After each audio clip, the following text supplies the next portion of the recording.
नमस्कार विद्यार्थी मित्रांनो, तुम्हा सर्वांचं माझ्या जयंत चौगुले सायन्स एज्युकेशन या यूट्यूब चॅनलमध्ये स्वागत करतो. चला तर मग आपण शिकूया science and technology part 1 standard 10th. याच्यामध्ये जो फर्स्ट चॅप्टर आहे ग्रॅव्हिटेशन.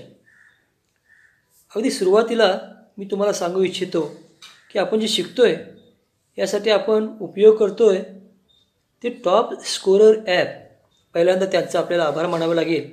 खूप चांगल्या पद्धतीचे व्हिडिओज त्यांनी आपल्यासाठी सादर केलेले आहेत. मागच्या 3 लेक्चरमध्ये आपण खूप काही गोष्टी शिकलो आहोत.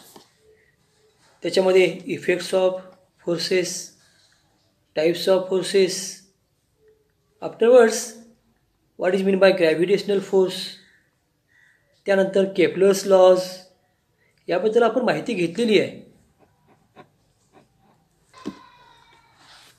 Today we want to discuss about Newton's universal law of gravitation.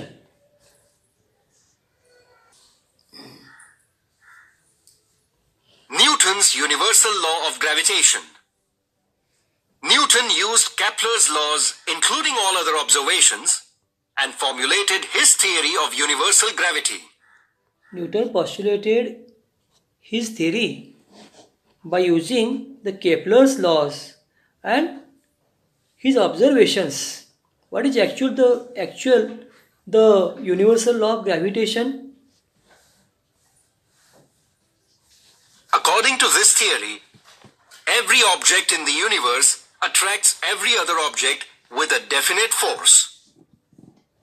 This force is directly proportional to the product of the masses of the two objects and is inversely proportional to the square of the distance between them. Universal law of gravitation.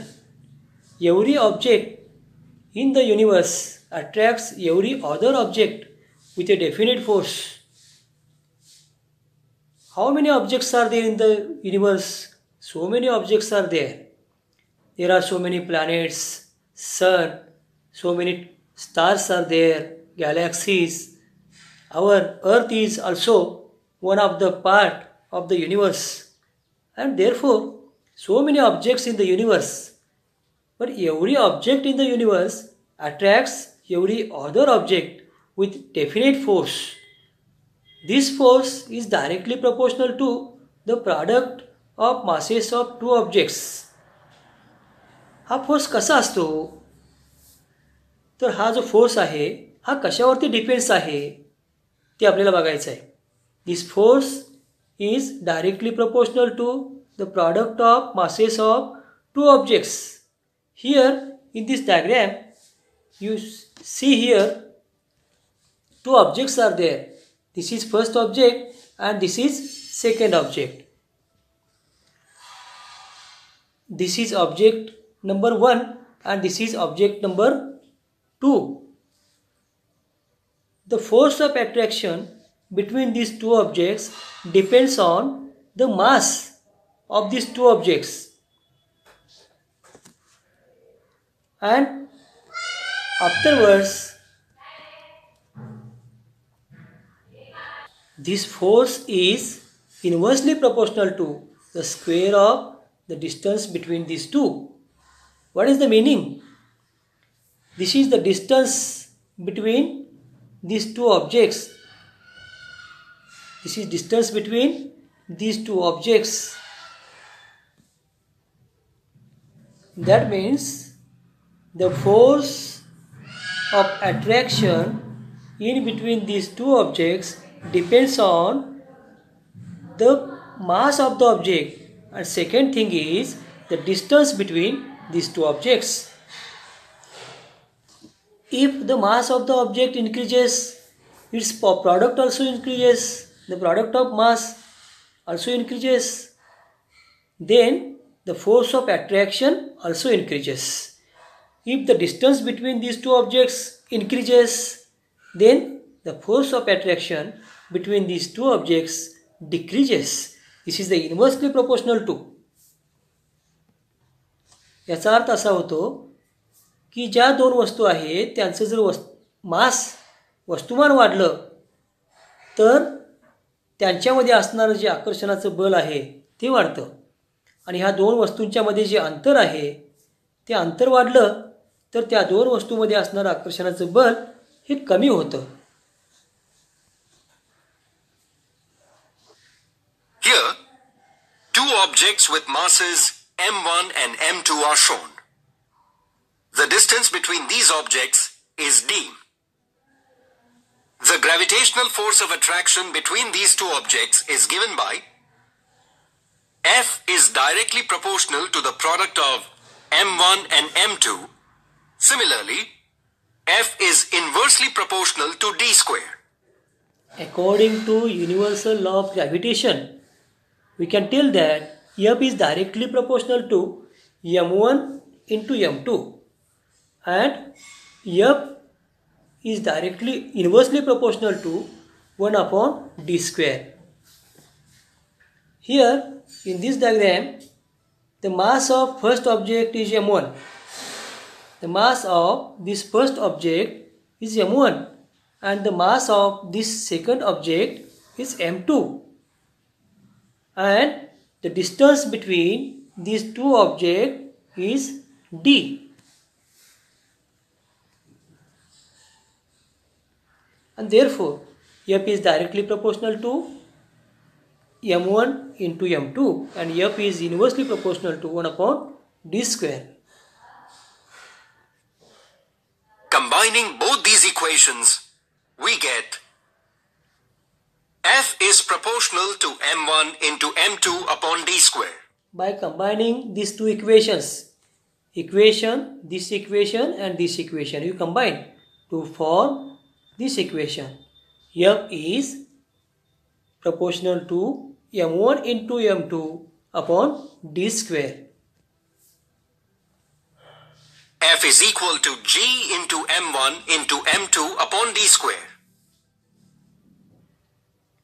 Here, g is the constant of proportionality and is called the universal gravitational constant. And lastly, we get F is equal to capital G m1 into m2 upon d square. What is G? Here G is the constant of proportionality and is called the universal gravitational constant. Why this G is called as a universal gravitational constant? पुढच्या भागामध्ये आपल्याला याविषयीची माहिती बघायची आहे. Why G is a universal gravitational constant.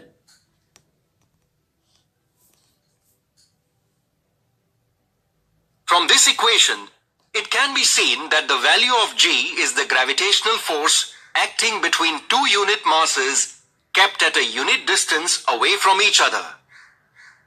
Thus, in SI units, the value of G is equal to the gravitational force between two masses of 1 kilogram kept 1 meter apart. Suppose the mass of the first object is m1, the mass of second object, that is m2. Take in SI unit, the value of G is equal to gravitational force. हे कधी होतं? If the mass of first object is 1 kg, the mass of second object is also 1 kilogram 1 kg and the distance between these two objects is 1 meter, then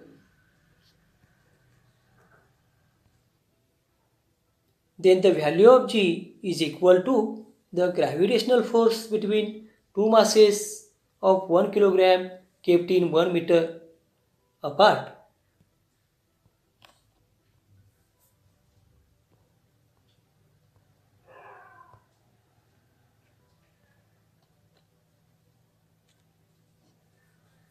G is equal to F into d square upon m1 into m2. From this equation, come let us know the SI unit of universal gravitational constant. इथं बघा बरं, हे equation जे आहे हे कसं तयार झालं. तुम्ही काळजीपूर्वक जर बघितलं तर याचं हे मॉडिफिकेशन या ठिकाणी केलेलं आहे. तुम्ही काळजीपूर्वक बघा की या इक्वेशनपासूनच हे दुसरं इक्वेशन तयार झालेलं आहे.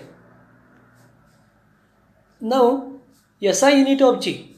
Do you know the SI unit of force, SI unit of distance, SI unit of mass?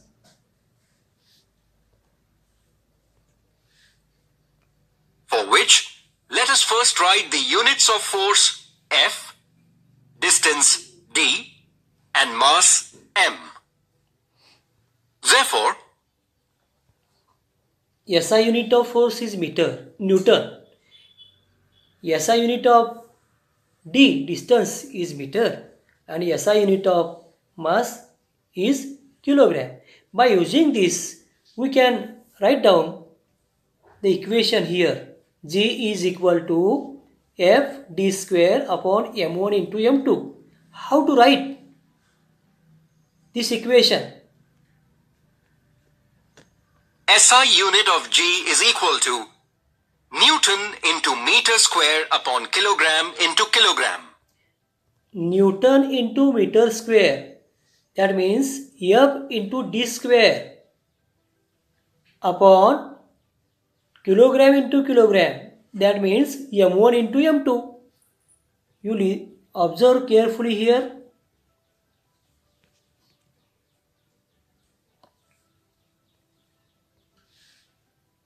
Thus, SI unit of G is equal to Newton meter square per kilogram square.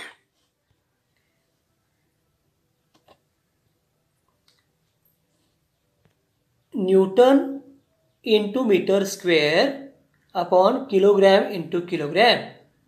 That means Newton meter square per kilogram square. This is the unit of G.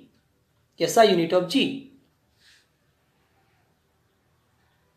The value of G was first experimentally measured by Henry Cavendish.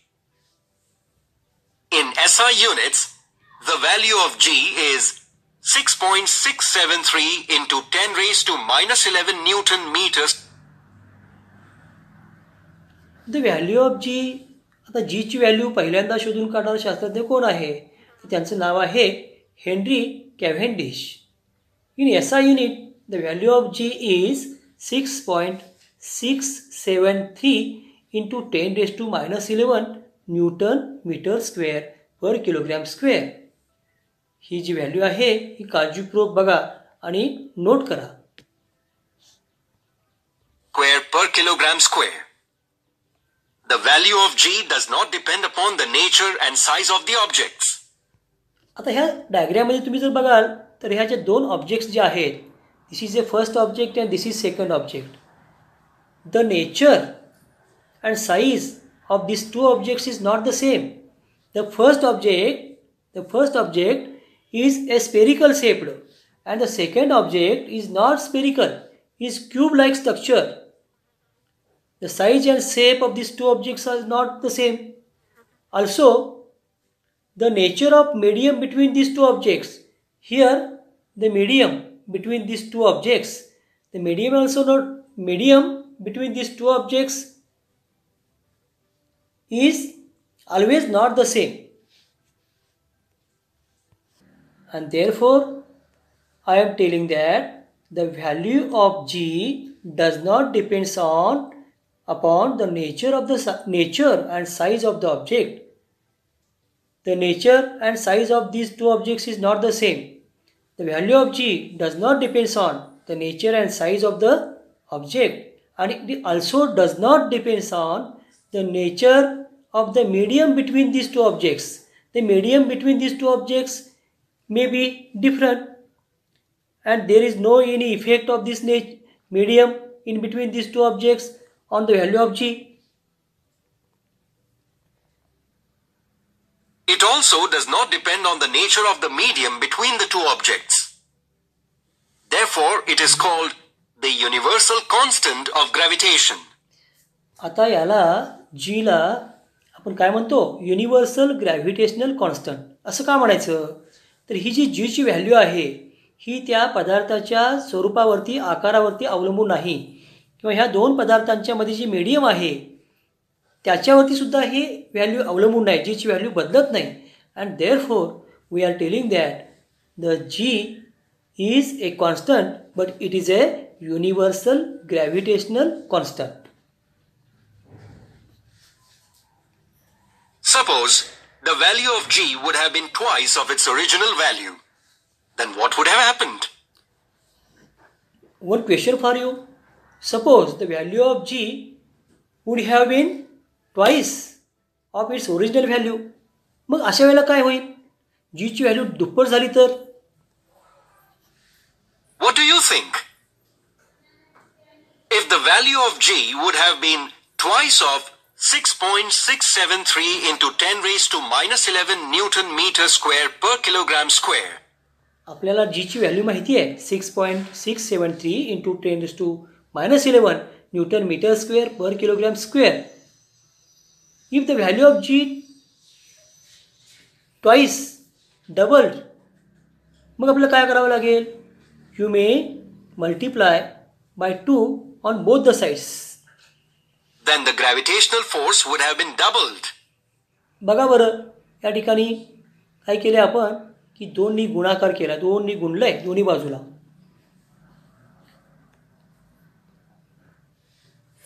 Provided the masses of two objects and the distance between them is constant. From the equation F is equal to G into m1 into m2 upon d square, it is clear that if the mass of one object is doubled, the force between the two objects also doubles. F is equal to G m1 m2 upon d square. आता इथं आपल्याला काय समजतं? Lastly इक्वेशनमध्ये आपल्याला बघायला मिळतं F dash is equal to 2F. F dash is equal to 2F. That means if the mass of one object is doubled. आता खरं तुम्ही वरच्या डायग्राममध्ये बघू शकता इथं जे मास आहे हे m1 आहे सुरुवातीचं मास. इथं सुरुवातीचं या वस्तूचं मास जे होतं ते m2 असं होतं. आता किती आहे बघा बरं. आता याचं जे मास आहे ते 2m2 असं आहे. जे एका ऑब्जेक्टचं मास आपण दुप्पट केलं तेव्हा काय झालं बरं.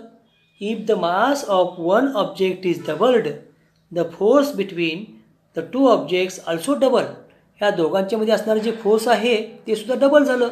मगाशी फोर्स किती होता? F इतका फोर्स होता. आता जेव्हा आपण एका ऑब्जेक्टचं मास डबल करतो तेव्हा फोर्स सुद्धा काय होतो? डबल होतो. Also, if the distance is doubled, the force decreases by a factor of 4. आता सेकंड कंडिशन आपण बघूया. आपण या दोन ऑब्जेक्ट्स जे आहेत त्यांचं मास आपण चेंज करणार नाही.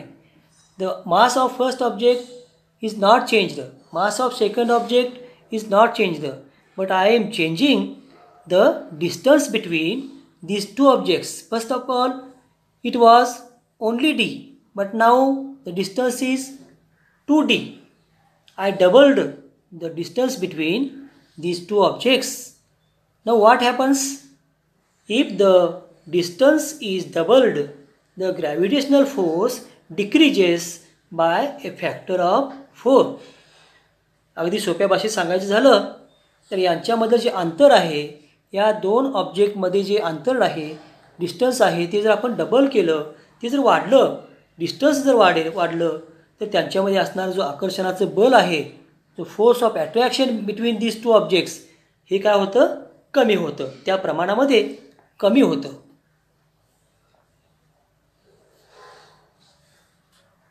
If two bodies are spherical, the direction of the force is always along the line joining the centers of the two bodies. आता ह्या जो दोन बॉडी आहेत this body is a spherical body this body is also a spherical body. Now in this time what is the direction of force between these two bodies? The direction of force in these two spherical bodies is just like a line joining the center of these two spherical bodies. This is a direction of force between these two bodies. And the distance between the centers is taken to be d. या दोन बॉडीमध्ये असणारी जी centre आहेत त्यांच्यामधलं जे अंतर आहे त्याला आपण distance म्हणतो आणि ते आपण डी अक्षराने दाखवतो, small D. But if two bodies are not spherical, आता ह्या ज्या टू बॉडीज आहेत, if two bodies, last time I taken two bodies are spherical in shape, but the bodies always not in spherical shaped, and therefore these two bodies are not spherical. These two bodies are size and shape is different, not spherical. or having irregular shape, Irregular shaped. then the direction of force is along the line joining their centers of mass, and d is taken to be the distance between two centers of mass. या पहिल्या बॉडीचा centre of mass काढायचा, या दुसऱ्या बॉडीचा centre of mass. आता हा जो centre of mass आहे तो त्या स्पिअरसारखा वर्तुळाचं जसं सेंटर असतो तसं या ठिकाणी असणार नाही, कारण ही जी बॉडी आहे ही इरेग्युलर शेप्ड आहे. मग या मासचा सेंटर, या पहिल्या ऑब्जेक्टच्या मासचा सेंटर, या दुसऱ्या ऑब्जेक्टच्या मासचा सेंटर, या दोन्हींच्यामधलं जे अंतर आहे that is a D. The direction of force between these two irregular shaped objects, that is D.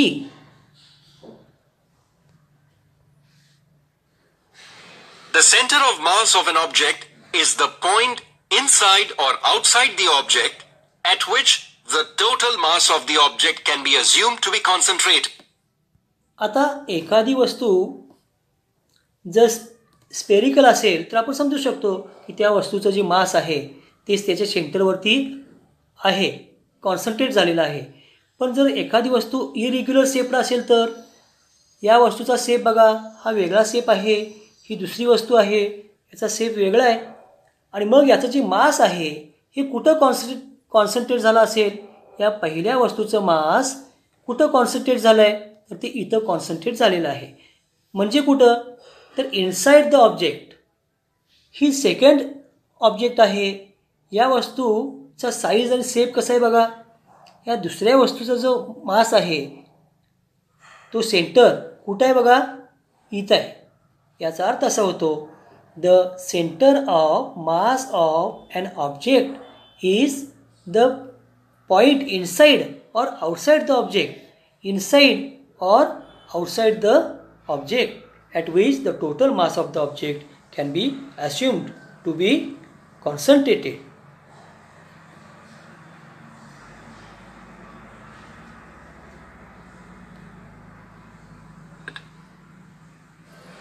The center of mass of a spherical object having uniform density is at its geometrical center. Suppose this is a spherical object. This is a spherical object. Okay. The center of mass of the spherical object having uniform density. या ऑब्जेक्टची density सर्वत्र जर same असेल तर त्याचा जो centre असतो तो कुठं असतो, actually the centre is at its geometrical centre. जसं की आपण वर्तुळ काढावं आणि त्या वर्तुळाचा केंद्रबिंदू असतो तसं युनिफॉर्म डेन्सिटी असणारी ही वस्तू, याचा जो सेंटर आहे तो त्याचा जॉमेट्रिकल सेंटर असतो.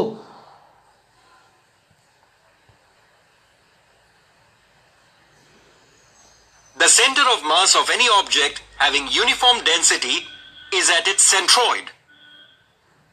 In Newton's universal law of gravitation, Newton assumed inverse square dependence on distance. ठीक आहे विद्यार्थी मित्रांनो, आज इतकाच भाग आपण बघितला. याच्या पुढचा भाग आपण जरूर बघूया. लवकरच मी पुन्हा तुम्हाला भेटेन. त्याच्या आधी तुम्ही हा जो व्हिडिओ आहे हा काळजीपूर्वक बघा. याच्यातले जे नोट्स आहेत त्या व्यवस्थितपणे वहीमध्ये लिहून घ्या. तुमच्या काही सूचना असतील तर त्या माझ्या कमेंट बॉक्समध्ये तुम्ही जरूर मला पाठवा. त्याचा मी विचार करेन आणि नवनवीन व्हिडिओज तुमच्यापर्यंत पोहोचवण्याचा मी प्रयत्न करेन. थँक्यू.